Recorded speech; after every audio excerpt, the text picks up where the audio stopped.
Hello guys, muri sei. Atikuchema tsiopere ambonovata. Tsiopere. Let I come through guys, let I come through. More gracious should say. What are you? Don't you want the river? Don't you want the river? And don't you want the river? And don't you want?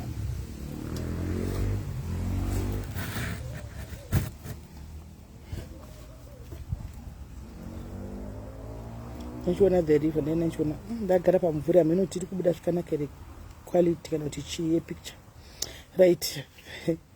Uyai guys, uyai ingodedzanai guys.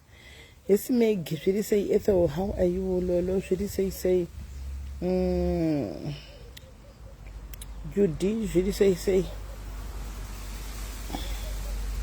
zvikaingodaidzana ichingoshare life maimudedzana. Uyai ndine information, uyai ndikupe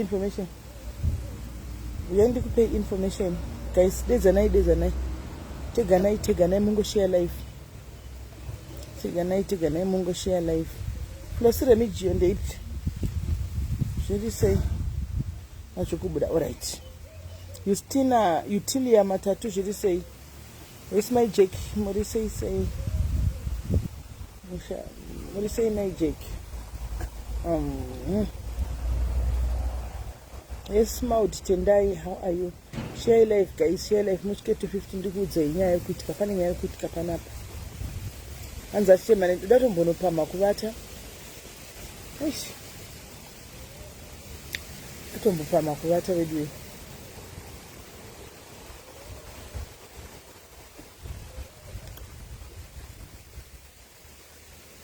Shikaite 50 guys, ndikudza shikaite 50.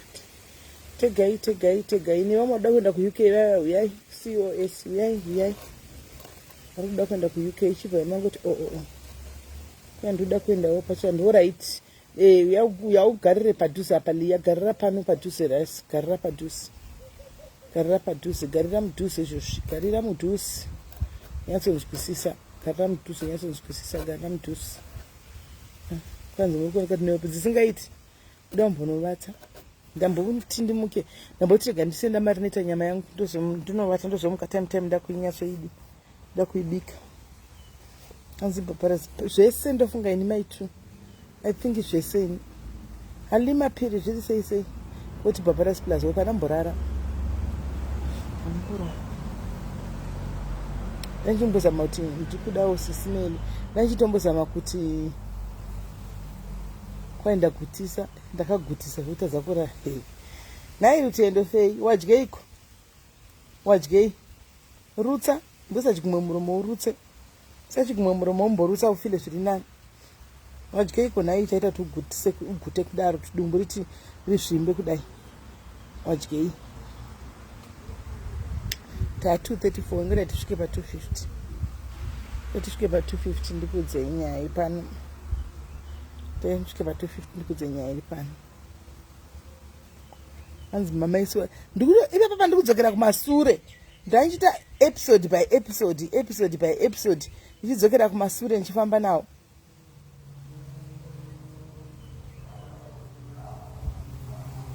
kwai SIS MELLY zvenyu zvekuenda kuchando muti nyima ma live but ku live ndaita machana ndaita kuchando ndaita ma live 1 kuchando ndaita ma live 1 ndaita ma live kuchando sterek taita machando ma live kuchando hanzi nahove mupasiri chiripo. Hello hove home girl, how are you Sharon mfana zviri sei? Please dona ishe afani pasiri yangu. Please pasiri yako ndei. Pasiri yako ndei chilisi. Molin magazine, thank you. Right, at 300. Okay guys, masquera say it tongoti pachipamwe,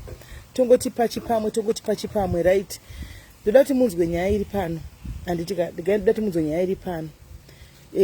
Ndinge nchingokupai update kuti munyatsonzwisisa muchinda kuchanda apa pamutange mayazonzwa anditika, right? Ndofunga vhiki rapera ndakamboya panapa ndichikutsanangura nchiti muna December Zimbabwe neNigeria hanzi zviri kubviswa pama list ema COS. Nekuda kwezvikonzero zvakasiyana siyana, but anyway that's a story for another day. Anditika ndabatwa neumwe mudhayari, pane mudhayari umwe andibata guys, pari kutsvagwa rubatsiro pano yomwe mwana ari kuUK akaenda muna waJuly. So ndigaindikudze nyaya iyi kwanze dress riya ndiripi riyagara lisi, ndiripi racho, kana riri orange riya rakatogwa ndichiri kuUK, pane munhu akatotora kuUK ikoko, kana riri orange riya rakaya rikatogwa nemwe munhu akatosara naro ikoko, right? Saka zvakaitika guys ndezvekudai. So mwana uyu akauya muna waJuly, kuinda kwaakaita achibva kuAfrica, sekuru vake vakawana COS, sakre vake vawana COS iyi ndobva vangoitawo madhiriwo ari kungoitwawo nevamwe ekuti akwanise kuti apindewo mwana uyu vaende kunotsvaga mabasa, vana vechidiki. Ndobva sekuru vadi aenda akanocheta nasekuru vake kuti vaite mukadzi nemurume kuti vakwanise kupinda muUK. Ndobva zvaita, ndobva vapinda muUK. Vapinda muUK, samukadzi vaya sedependent handiti, sespouse yasekuru vake, sekuru vaya semurume. Sekuru vabva vaenda kubasa kwavo kuK kwavari kushanda, kwavari kutonziwo zvinhu zvinomira zvakanaka, mahours akushota and stuff. Uyu mudzimai wavo muzukuru ndobva awanawo paanga achishanda stay in handiti. Saka sezvinei mwana mudiki, musikana mudiki ane 20 years, sekuru vane 22. Saka sezvinei nhasi murungu maanga apinda muyamya achishanda, murungu angamisa mustay in imomo, angofona kati utore hembe dzako, ina handina basa rekuti ndichakupa, handichina mari kubhadhara. Ndogara ndichimbokudzai kazhinji kuti makambani emaZimbabwe halasti, kazhinji kacho gara ndichimbokudzai ameno tine mhaka yei is because dei Mwari vatibatsira kuti timboenya kukoshesa kuti kambani dzedu dzikure pane kuti tikoshese mari, anomaona, right? Saka zvadaro paya mwana uyu abva apanika, akapinda muna July, August, September, nhasi atatoe muna October, 3 months atonzi basa pasisina, pekuenda hapana. Sekuru vaya murume wake vari kushanda amene kwavanotoshandawo vachitostruglawo vari vachitogara nomwe munhu. Mwana iko kuchaenda hapana, ati muri kunzwisisa, ave stranded ari kuUK, basa hapana, asane dependent. Saka ndaya kuti tizokumbira vedu we, kana aripo zvake ari kuda munhu webasa, munhu wemumba anoshandawo, muchimupawo mari svinu, anomaona. Kana kuti muri kuziva pakambani penyu muri kudawo munhu anocleana, muchimbhadharawo per hour zvinongoitwawo ukoko kuUK. Kana kuti pane munhu ari kuziva kuti pari kudiwa vanhu ndepapi, antika taikumbirawo nezita raJesu, nezita raMwari, please tibatewo, tibatsire mwana uyu, mwana mudiki diki, 20 years, imagine 20 years in a foreign land, ongonzi unoshaya pekutangira. She's a hard worker, mwana uyu ari kuti atsvagawo basa chero kucleana, chero remurestaurant, chero repaya. Hanzi what's your location? I'm not sure, let me ask. Hanzi what's happening nayo makosa pane nyaya zvinhu zvacho ndangoti ndive transparency kuita kuti vanoda kubatsira vabatsire vachiziva, handika zvizere, hatizodi macomebacks mangwana.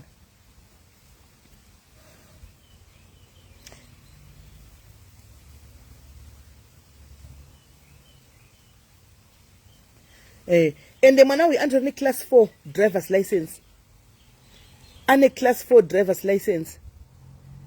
She should apply kumalive in kuma companies. I'm sure ndizvana ndichitaura ishe pekutangira chepa patosikamwe kuti ndotangira papi ndi apply sei ndosvitoskamwa switch chichi uyo haana kuenda nenhingirikiri hanzi ari kukent ari kunonzi kukent mwana ushu ari kunonzi kukent haana kuenda necos saka akwanisi kuswicha akaenda sedependent munhu akaenda necos ndi anokwanisa kuswicha andiona ari kunonzi kukent mwana ushu ari kunonzi kukent saka vedu we kana muine basa anchika kwaiko zvino titori neproblem even yeaccommodation chaiyo kana uri kamusikana kechidiki uyu mwana wacho abva auya hanzi amin kent okay mwana wacho abva auya zvake its fine guys abva auya mwana mwana uyu ari kukent uyo mwana arapo uyu ari kukent so even kana paine kune vadiki vakawanda vakainda vemakosa variko kana uchangoindawo uchida munhu kushiya naye room for now achitsvaga nekungwafangwafa ane idependent rutendo akapinda sedependent I am Kent. I know that's not me. Kusaka wanyorere kuti I am Kent. Okay, answer I live in Kent. Okay. Answer I'm in Kent. Okay, paita uyo T Chris answer please inbox me kana chida dom. Thank you. Sorted. Regandi venda pina ya Krista. Sorted. Right. This person is now banned from commenting. Abani wananish. Chichaitika.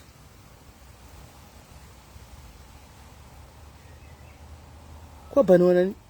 Facebook zari kuitao. Amen sukitao Facebook.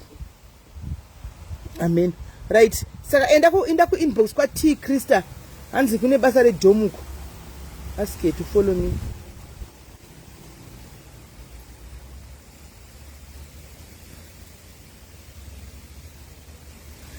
Angari kugara pabasa kasaka atonziva utore bhegi rako. Angari kugara pabasa atonziva utore bhegi rako.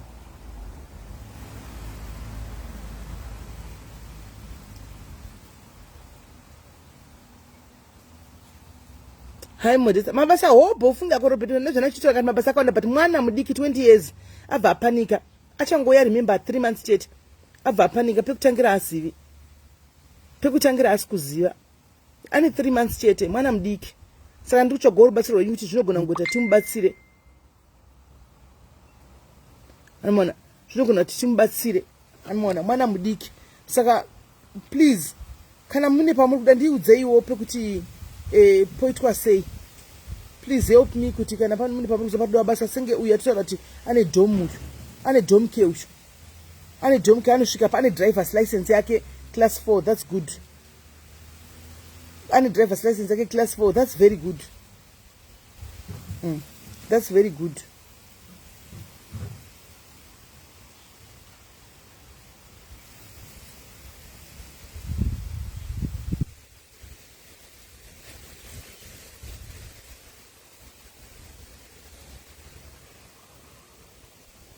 nairobheta ko vanomuziva kuti munhu wacho ndiani vanomuziva here kuti munhu wacho ndiani chero mukaziva munozomuwanipi munomuziva sei munhu wacho ariko munhu akadaro akaita emergency security but munozomuziva kupi munomuzivirepi munongoza kune munhu adai asi momuzwa nani munomuzwa nani mangohwa asi munomuzwa nani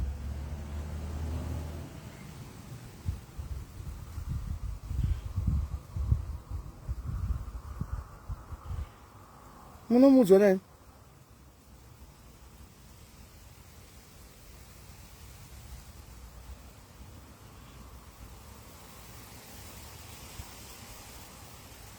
I did see Kiara's number. Oh, okay, waiwana. Okay, sharp. No. Ya T Krista you. T Krista you. Ane class 4.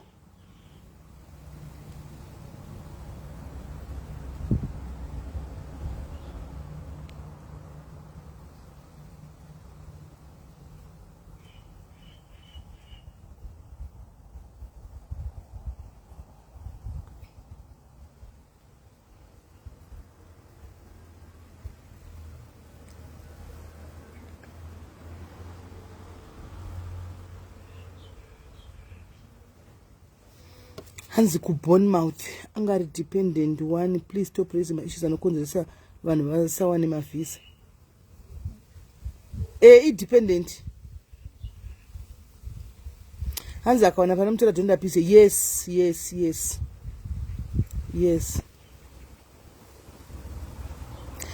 Imi guys, musada kusvita kunge vatsvene panapa. Vazhinji venyu tiri kungozviziva. Vazhinji vari kungoenda munhu ari kutocheta bhudhi vake chaivo kuti akwanise kupinda. And it's a way of surviving. Munozviziva, musada kuzozvita vatsvene apa kunge musingazvizivi kuti zvinhu zviri kuitika. Andimona. It's a way of surviving. Munhu vanongoda kupinda muUK kuti kuda vangaita life iri nani, vanhu vanoita yese. Zimba rinoita yese kana richida chinhu. Unoita yese. Andika chikuru vanhu vapinda muzozviona zvimwe kumberi uko. Iwe unenge udada mutsvene uda unoripota vanhu kuhome office kuti uri ani. Kuti iwe uri mutsvene.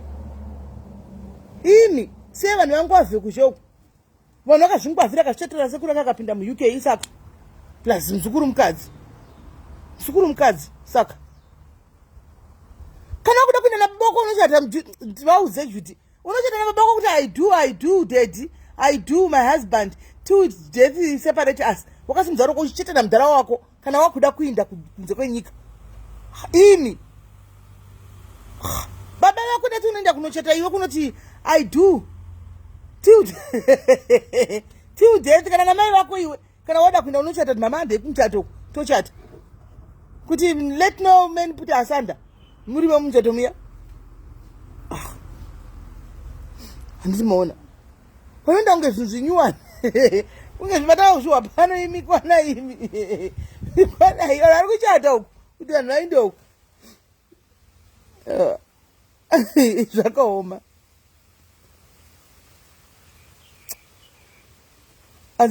Naye hako zezuru hapana ni maNigeria zega nemazimba naNigeria namazimba munhu chaari kuda kuinda chete. Mbuti muri kumuziva here munhu wacho kuti ndiani? Do you know the person?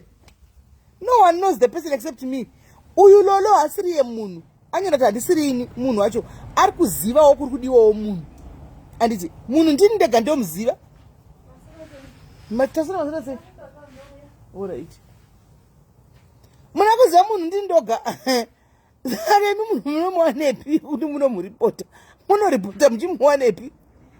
Ndiani? Ini kana ndawana pane basa indokwenza munhu ndakanyarara munhu ndokuti handi nyaya yacho kuiziva my sister ka bata hana yako kuti katatu nyaya kusati mungoziva zviri zvokuti munoripota rangove dhirama haro nokuti hakuna unomuziva ndini ndoga ndomuziva.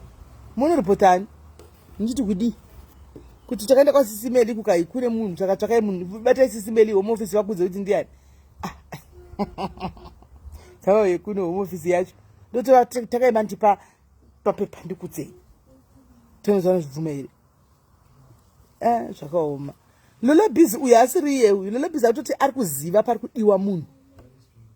Ari kuti ndiriwo arimo munzvimbo yake ari kutaura imo. Anyway, paita munhu ari kuti anda munedomke. I hope mwana uyu kana matora mwana uyu very way. Kana whoever chayakusera chitora mwana uyu ndichavheta ini. Kana mwana matora mwana please garaiwo nemwana zvakanaka. Garaiwo nemwana zvakanaka. Garai nemwana zvakanaka nditi kuitira kuti mugare nevana. Saka izvi information yekuti msvikazoda ndoda kuti ndaitaura maune kuti mudzidze.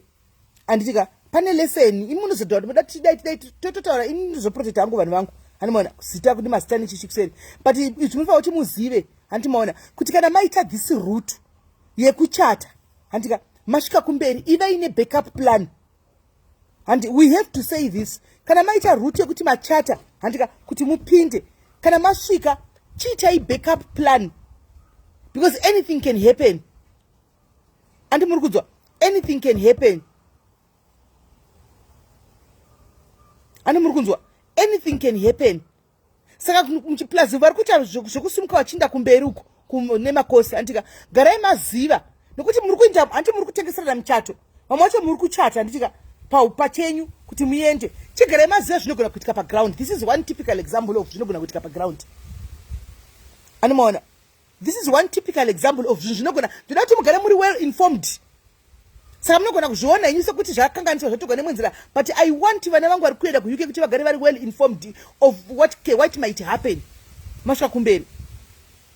Anditi right now. Okay, kutinoti kuna sekuru kuti kochidai hazviiti sekuru watogara uno mumukoma watoshiya una watogara unai vachishiya chinda kubasa havana kwavatora watoneseka unoone ma-hours. Saka I want you to be well informed nezvinhu izvi musati maita zvinhu izvi musati matengesegwa kubvisa 5,000 pounds yekutenga muchato andika because vamwe vakaenda kudhara vari kutengesawo muchato vachida mari kuti ndipe 5,000 ndichete newe tiite izvi kutaura neshona yedu pachedu panapa. Usati watenga muchato ndati uzive zvinogona kusangana nazvo kumberi. Andi muri kunzwa wotenga uchiziva kuti ndikasvika paya ndinogona kunonoka kuwana basa ndochasei nokuti uyu asi murume wako cheko kawo handitika murume wemagemu okuti upinde kana nhamo yawo maakwanisi kutora imi makaita transaction yenyu ikatopera makaita dhiri renyu rakatopera pamakakrosa muchipinda paairport paya pakuda paheathrow kuda pachiamene pamakapinda dhiri rakabva rapera handitika mabhadhara uyu mari yake yapera yashanda umwe neumwe goes separate ways. Andi muri kunzwa saka kana zvazooma kuti uchindoenda kune murume asi murume wako ndezvekuti upinde munyika. These are some of the things that you should expect zvinoitika. Animaona at least mwana atogona kauya akachema kudu kwatiri unenge usina kuchemera unoindepi unenge usina kuti ndibatsire iwo unodi unenge usina kuenda naye sezuru samutoko hauna kokuti noinda hauna kana platform hauna kokuenda mwana yato yapana at least atobatsirika ndiko nangu mamisi jemwe ari kupinda kuinbox uko ndiri pani pamusoro apa anoona unenge usina kokuti ndoinda papi unodi transaction maita yapera wapinda washanda 1 month 2 months employer handisina mari wochitangira papi. Hanzi ma-Indians do that all the time. Yes, they do. Wochitangira papi wodini. Saka zvinhu zvekuti mufa kugara muri well informed. Ndozati makawanda muri kuita madhiri ekuti muinde whichever way yamuri kuita nayo. But garai muri well informed. Kuita kuti zvinhu zvikange zvapinda zvakadai zvauya, you know how to handle. Hauzopaniki. Hauzoiti 50 street kid. Bozo kuita 50 street kid. Uri kunyika kokoka. Home office chekazokubata vakuda kutenga kuzoti wakapinda sei zviri kufamba sei ndipo zobuda mamwe mafaira asingafanira kuti abude kuhome office ikoko pozanga kuzokubuda kuti unogodai kumurume wako aripi zvezviri musystem zvese. Saka pinda imi nema-backup plan guys. Zvinhu izvi zvinoitika zviriko iyi situation tinayo pano nhasi pano padiaries tine we have the situation at hand at ground. Unaona we have the situation at ground right now kuti muzive kwa kuchati vakadzi naindo munenge wachatira kupi naindo mbizodwa unenge kuchata muri vakadzi mega chigei kaichi munenge wachatira pino kuti kuZimbabwe mutombo chatisiwi munenge machatira kupi hanzi majama muledi matina batikova muno mu South Africa izvozvi muno mu SA izvozvi muno mu SA. All right, thank you Sesur, thank you very much, bless you ndipine bless you. Une namba dzangu dze WhatsApp andi ndibatewo ku WhatsApp ndibate unenge wagona ufunge basa tinotsvaga anza ukoli. All right, basa tinotsvagira basa tinotsvaga basa isinyaya rimwe ratouya iro redomkeri basa ratouya ende zvakanakira vanhu vedomkeri munomutraina handi munomutraina munomupa kumene madimavhiki enyu kana kuti matraina amene kuchata muri vakadzi kunonetsa unochatira kupi kudai nyuka na mine mapepe muno kuti muchatira muno mu SA kuZimbabwe amungachati muri vakadzi chete nokuti munotourawa kuZimbabwe munototanga mati nzanga yamano zvara mwana wenyu muye naye muse muri 2 hanzi page yanga raindepi ranga ratogwa nasuka ngachimboita maanga bvisa mapage maSI yanga anenge achimbogadzira zvanenge achigadzira emona anenge achigadzira zvanenge achigadzira emona. Thank you Zezuru Tamtoko, thank you very much. Hanzi ampini date mapega nezuva riri kunoka zvakaoma tichacha tikazvirega kuri kuita kudzana nekupisa chaiko kuita kupisa right. Saka mazvinzwa kagaisi pane akati anogona kubatsira neaccommodation so accommodation anogona kuiwana takungoda zvedu basa but pane ati zvakare ane dom case zvomwana uyu ane class 4 license yake she's a driver anogona kuti ngatonza anzi dom ke anoenda okudomu anoenda kudomu ungonoita domu ungonodhomora ariko she can start live in kana iripo live in ndo yanga yakanaka lolo if the live in is there ndo yanga yakanaka hanzi dzoka idrei ndikutodemba chando cheku-UK shuwa kuno kuti azonyunguduka zvinhu ndaivaudza ina noku-UK kuti nditoda hangu chando pane zuva iri vachiti kana sisi vei chitoda zuva zvokada vazivi shuwa zuva riri kuno kudemba izvo vanofunga kuti inomawo zuva riya rinobuda riya zuva riri kuno harisi nomawo iri. She must find care work in a home longer, better hours and less stressful.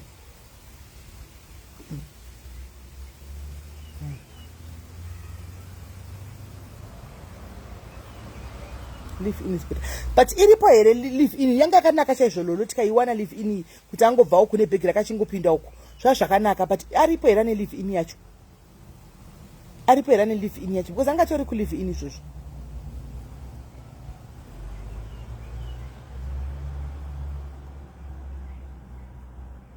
Kana chirate dray haiwa zvesamai zvikana haiiti samai kana kuvata huvati usiku nekuchipisa hakuiti kupisa hakuiti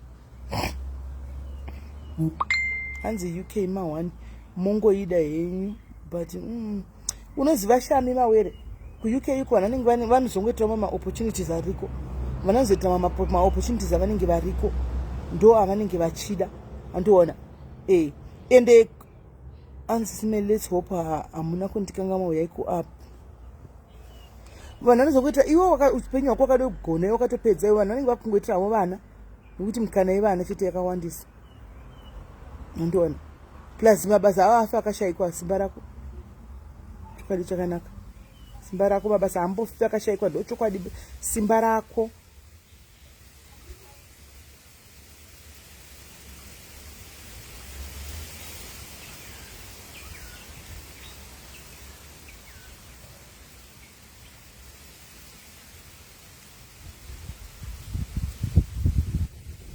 Simba rako chete mabasa ariti kwanzi COS please ndizire unotidera ngarichi okay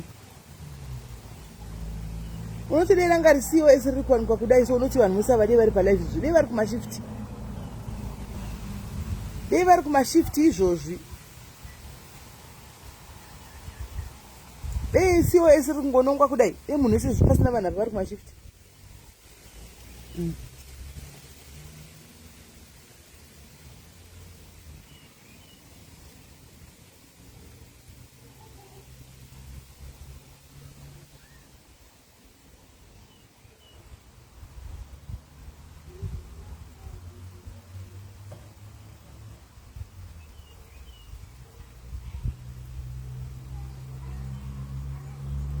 Mukuite wewe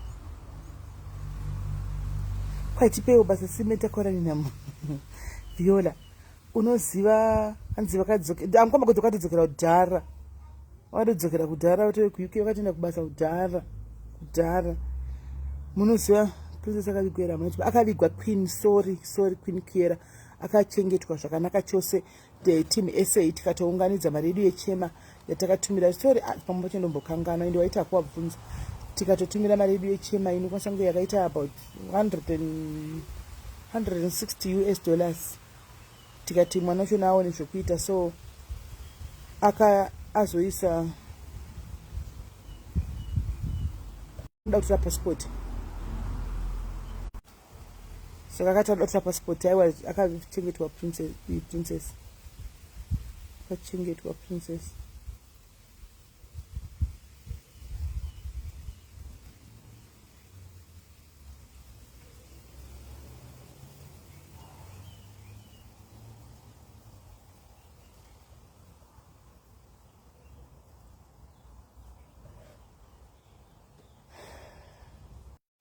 Right, Zezuru samtoko. Zezuru ya kuseri hanzi ndikupe namba. Zezuru ya ku WhatsApp une namba zangu here Zezuru. Uya kusesi semina pia. Uya kuseri Zezuru ya pa namba zangu. Ede ipewo Zezuru samtoko namba zangu. Auye ku WhatsApp ndimupe namba ze hanzi ndikupe namba. Hanzi ndikupe namba.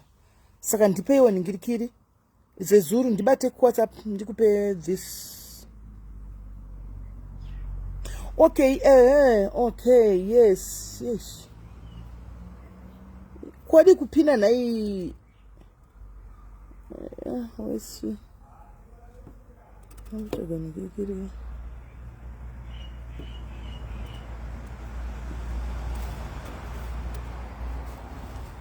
right sezulu ndibate right panapa vanzi naadmin wekujobek. Just a reminder to those who pledged towards the wheelchair, ngadziuye please. Sorry, off topic. By the way, kune vanhu vakapledgera mwana uya blessing zvinhu zvemawheelchair nemari yemapamba. Takati 50 rand can make a difference guys. Handitika toda kuti titenge wheelchair iyi. Can you please pin your number? Or imagine toda pin up that thing. All right, Mira, but I think anayo. I think she has my number, but again go pin.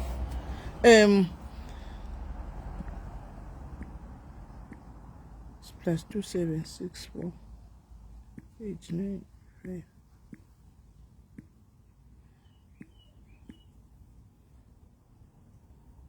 Right guys, kune vanhu vakapledgera mwana uya tikuda mapamba. Mari wheelchair tinayo, mari wheelchair takapiwa Betha Townsend, takapiwa mari wheelchair tinayo.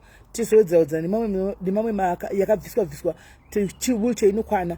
Tikushota madhaipa aiwa wheelchair. I'm sure wheelchair inokwana chazoitenga na Tuesday kokoko, but madhaipa guys, tokumbirawo madhaipa. Kana wakapledge something, madhaipa aya ngauye ngachuya madhaipa vedwe. Kana makapledge madhaipa ayaya madhaipa ezvibhurugwa sezvo ari mwana musikana.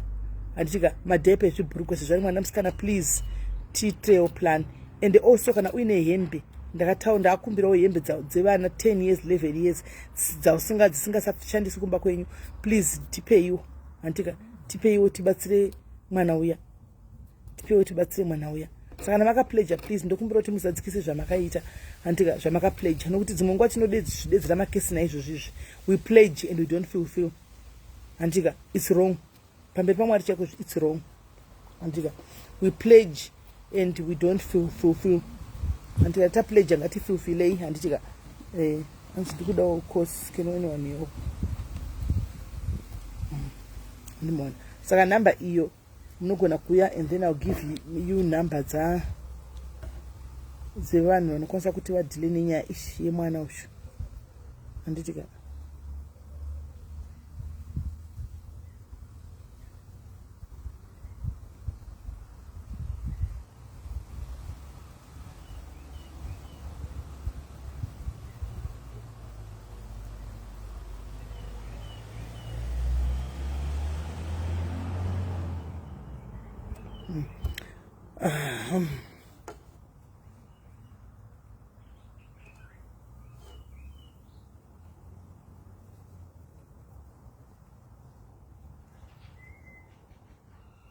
okay, good. My sister tikuda basa any basa chari chairi ndira tikuda kuti mupewo mwana uyu kana muinaro ane class 4 yake independent, so she can work any job. Right, thank you team Rukuya Kuseri. Thank you team Rukuya Kuseri. Thank you team Rukuya Kuseri.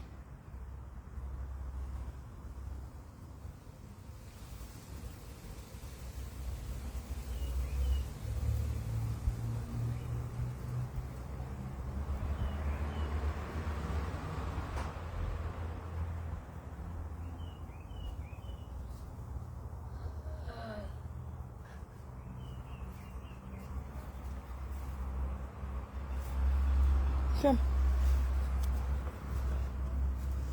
Good doctor, anyone.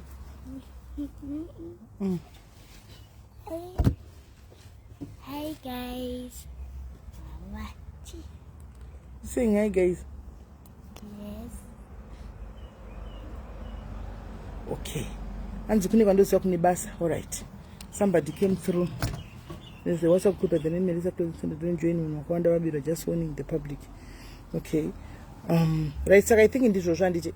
I think mwana uyu sorted now. Pane vatoya kuseri vakati pane vari kuziva pane basa. Andika but pane basa saka basa riripo regai vaindi. Hanzi hai dodo wediweka. Kakuraka jima fana kakuraka. Kakura kakareba. Kakuraka kamunhu kakuraka. Kakura.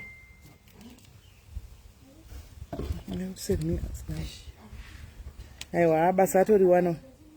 Vanhu vauya vakawandisa basa anotoriwana.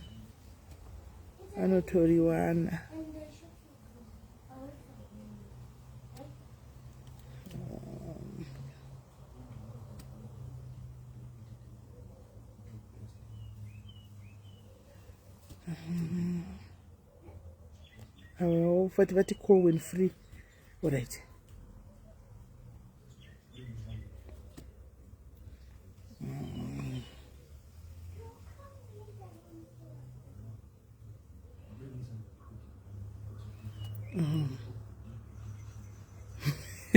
Mwana banzi yesi dodo.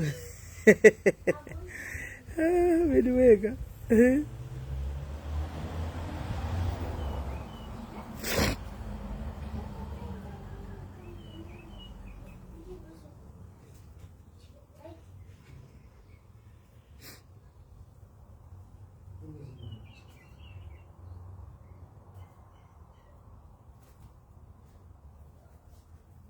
Right.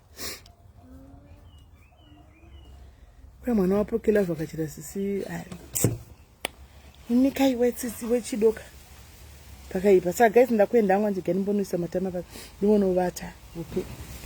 Kuzomuka time kuzvi5 ndimbonovata.